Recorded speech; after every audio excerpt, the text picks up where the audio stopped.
And the first statement I said was, sir मुझे लग रहा है कि ये मेरा नाम नहीं है. एंड ही सेड, नहीं हमने रोल नंबर वेरीफाई किया है, ये आपका ही नाम है. अगर मैं बात करूँ तो सबसे बड़ी प्रॉब्लम ये थी कि मैंने बिना इस एग्ज़ाम को समझा stepped into it. And I think ये गलती बहुत सारे एस्पिरेंट्स करते हैं. I was just praying to God कि नाम हो लिस्ट में, इवन इफ 300 पे हो, इवन इफ 400 पे हो, but first rank totally unexpected था. सबसे पहले कब सपना देखा था कि यूपीएससी का एग्ज़ाम देंगे? ये सपना तो पापा ने देखा था इनिशियली जब हम स्कूल में थे. स्टूडेंट्स हैं जो क्लियर नहीं कर पाए, उनके लिए एक स्टेटमेंट कि I have been there and have seen that. Last year I was at the same place and तब अगर मुझसे कोई ये कहता कि डोंट वरी, भगवान कुछ अच्छा सोच के रखे हैं, I would have also not trusted them. शक्ति दुबे AIR 1 मेरे साथ में ही है.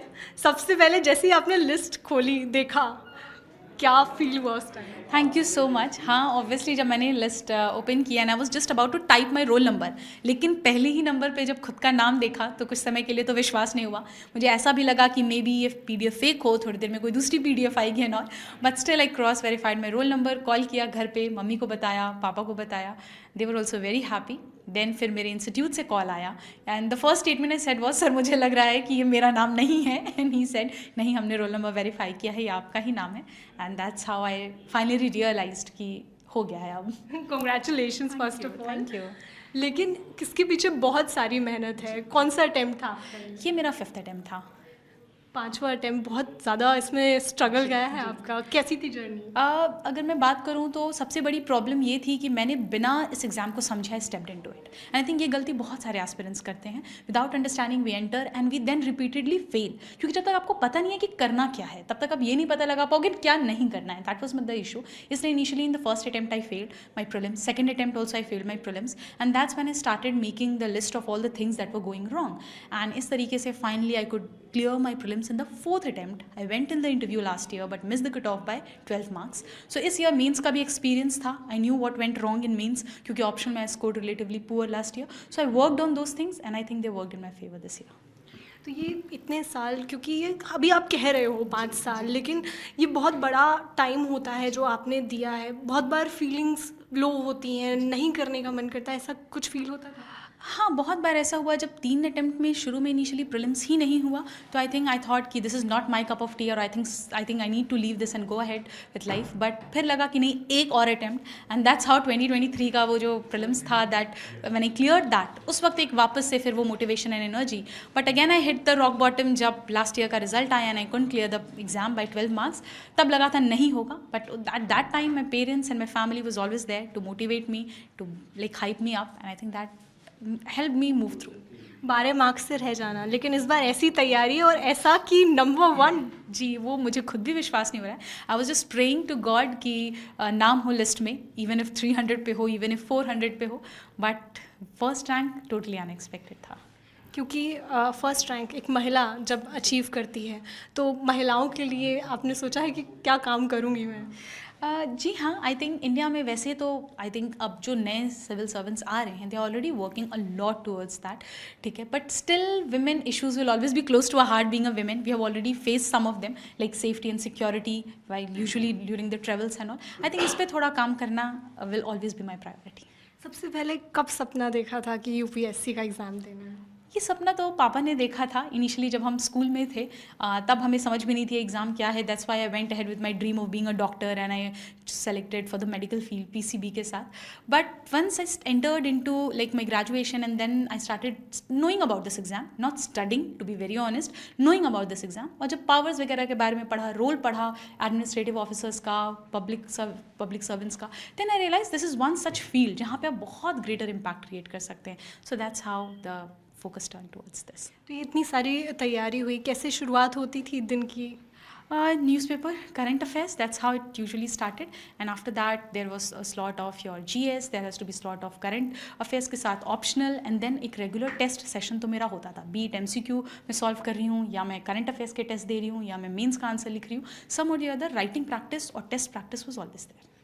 आप प्रयागराज से आती हैं, यूपी से, तो यूपी में बहुत सारे बैरियर्स होते हैं एक महिला के लिए आगे आने के. मैं भी वहीं से हूँ तो मैं ये फील कर सकती हूँ.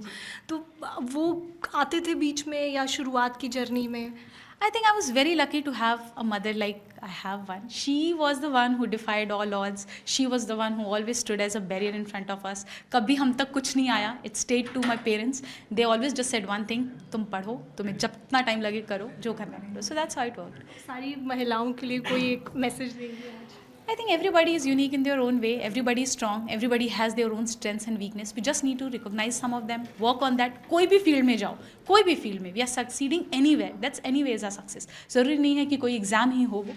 But I think that's how we should function. We need to realize the importance of everything.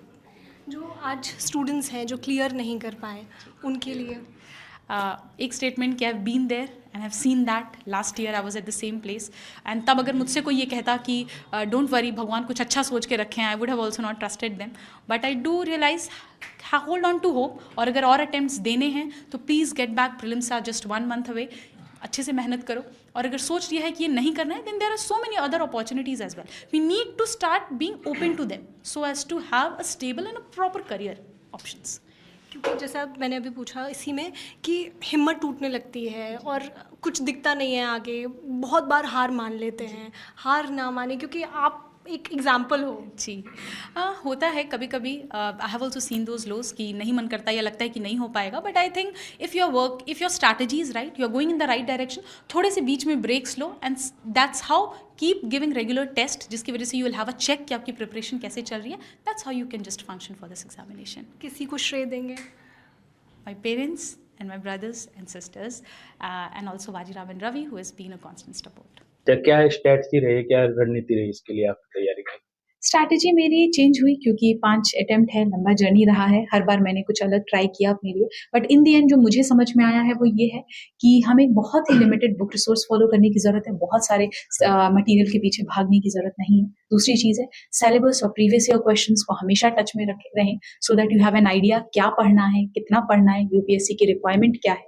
इसके अलावा तीसरी चीज़ जो है वो है अपनी बेसिक एनसीईआरटीज कवर करना and multiple number of revisions. I think these are 4 things if we stick to, वो एक बहुत ही रिक्वायर्ड है फॉर द यूपीएससी एस्पिरेंट. अच्छा. मेंस के लिए क्या रणनीति रही मैडम? वो क्या कहना चाहेंगे एस्पिरेंट को, मेंस के लिए कैसे तैयारी करें? क्या मेंस की अगर मैं बात करूं तो मेंस में नॉलेज का ही सिर्फ गेम नहीं है. वहाँ पे स्पीड, हैंड राइटिंग, प्रेजेंटेशन, आई थिंक ये सारी चीज़ें बहुत ही ज़्यादा मैटर करती हैं. सो मेंस के लिए मैंने तो अपना, क्योंकि मेरे लिए स्पीड और हैंड राइटिंग कभी प्रॉब्लम नहीं थी, मैंने नॉलेज पे और कंटेंट पे ज़्यादा काम किया. मेंस यूजुअली ज़्यादा करंट ओरिएंटेड होता है. तो if we have a properly detailed strategy to cover a current affairs, that can help us a lot in writing good answers. अच्छा मैडम, कोचिंग या सेल्फ स्टडी कर रहे थे आप, कोचिंग का कितना रोल रहा है? और जो कोचिंग नहीं करते बच्चे उनको क्या ध्यान देना चाहिए? आपने कोचिंग लिए कि खुद से तैयार की? मैंने तो कोचिंग ली थी. मैंने यहाँ पे बाजीराम एंड रवि की ही स्टूडेंट हूँ मैंने लेकिन काफ़ी पहले 2016 बैच की स्टूडेंट रह चुकी हूँ मैं यहाँ पे. So I am an old student here of Bajiram and Ravi. तो कोचिंग तो मुझे हेल्प की क्योंकि मैं नॉन ह्यूमैनिटीज़ बैकग्राउंड से आती हूँ. बट आई डोंट थिंक कि आज के टाइम में ये बहुत मुश्किल हो गया है बिना कोचिंग के तैयारी करना, बिकॉज अब पोस्ट कोविड सब कुछ ही ऑनलाइन आ चुका है. सब कुछ ही फ्रीली अवेलेबल, मटेरियल बहुत ज़्यादा है. कुछ अच्छे यूट्यूब चैनल्स हैं जिनको आप फॉलो कर सकते हैं. You can rely on them as well with self study. Madam जब रिजल्ट देखा तो पेरेंट्स के लिए आपने बताया कि उन्हीं ने आपका रिजल्ट देखा था? जी नहीं, मैंने देखा था. मैंने उन्हें कॉल किया, मम्मी को भी, पापा को भी, उनको घर पे बताया. दे आर वेरी हैप्पी क्योंकि आई थिंक इस दिन का तो हमने काफी टाइम से इंतजार किया था फाइनली. तो फर्स्ट रैंक देखकर ये कैसे आपको लग रहा था कि हमारी फर्स्ट ही रैंक आएगी? नहीं सर, ऐसे तो किसी को भी नहीं लगता है. इनिशियली तो बस इतनी दुआ होती है भगवान से कि कम से कम रैंक लिस्ट में नाम हो, तो वही था. But finally by God's grace it was rank 1.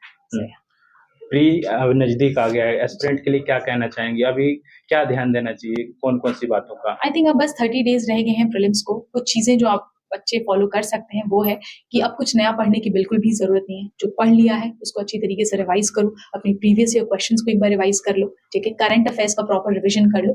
And for upcoming 15 days कुछ मॉक्स आप और दे सकते हो, full length test, in order to check कि आपकी परफॉर्मेंस कैसी है. But in the last 10 days I would advise you not to go for any kind of mocks, क्योंकि फिर अगर कुछ गलत होगा और समथिंग, देन एट दैट आपका वो मोटिवेशन डाउन करेगा, कॉन्फिडेंस डाउन करेगा. मैडम 5वां अटेम्प्ट था, डिमोटिवेट भी होते होंगे, तो कैसे इसको अपने आप को मोटिवेट करते थे आप? जी हाँ, लंबी जर्नी थी. डिमोटिवेशन आई थिंक चाहे 5 अटेम्प्ट हो चाहे 1 अटेम्प्ट हो, सब लोग ही फेस करते हैं. टू टैकल दैट अप हमेशा मेरे पेरेंट्स रहे थे साथ में, उनसे बात करना, उनसे अपनी प्रॉब्लम शेयर करना, एंड आई थिंक वो मुझे हमेशा ही मोटिवेट करते थे. They had confidence on me and that's how it worked out. ठीक है madam, all the best. Thank you so much. Thank